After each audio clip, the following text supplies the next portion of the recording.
Alright, this is my Henry Piper Cape gun. This is chambered in 12 gauge and 38-55, and I have to say that 38-55 is like one of the most pleasant cartridges I've ever shot. Um, Really mild recoil, plenty good enough to kill deer, even black bear. I really love this gun. I bought this off a gun broker from Rudy Bola, all one word. Was absolutely a pleasure to deal with. Really enjoyed dealing with the guy. I got what I think was a killer deal on this gun. You've seen the pictures in the other video of what it looked like. I mean, it looked way worse than what it actually was. When I started cleaning it, this thing cleaned up beautifully. I mean, I didn't re-blue it. I did re-blue the locks, the lock plates, but I did it real quick with a potassium nitrate, and I didn't leave them in very long. I wanted them to match the rest of the gun, where the finish wasn't darker and deeper than the rest of the gun. This has a flip-up express sight on it for shooting the rifle.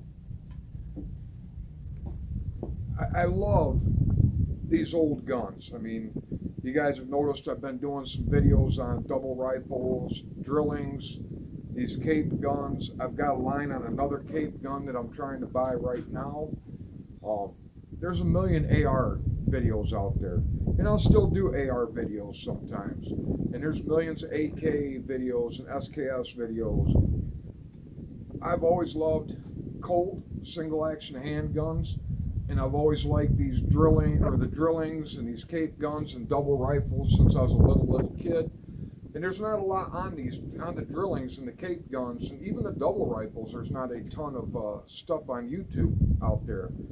So I'm trying to introduce people to more of these type of guns. I call them exotics. As I said, this was made in Belgium by Henri Piper. Best I can figure out from the date code, this was made in 1911. These were chambered in, usually these Cape guns and the drillings and even the double rifles were chambered in European, meaning British or Austrian calibers. And it's rare to find one like this that's chambered in 12 gauge instead of 16 gauge and be chambered in the 38-55 cartridge, which is an American cartridge. These were made over in Belgium and were imported through places like Sears and Montgomery Ward and that, and you could buy these and have them shipped right to your house. And this is just a beautiful example, and I wanted to show it off. All right, I had to move to a different location because shooters were showing up at the range, and I didn't want to stop them from shooting. Well, so as I was saying, this, from the best I can figure, this was made in 1911. Shoots 12 gauge and 38-55. You can see the comparison. This was 12 gauge, 2.5 inch chamber. I rechambered it to 2 3/4. I do not recommend people do that unless you know, like, this is not a Damascus barreled gun, and I'm not going to shoot any heavy loads in it. It'll be fine with 2 3/4 chamber. Some people say that ruins the value of this gun. Well, this wasn't a high dollar gun anyway. Like I said, you could buy this from Sears or Montgomery Ward. I'm sure it's worth more than what I paid for it, and I'll never get rid of it. It'll be handed down to one of my kids or grandkids. This doesn't have a lot of fancy engraving or nothing. It just says Henri Piper, and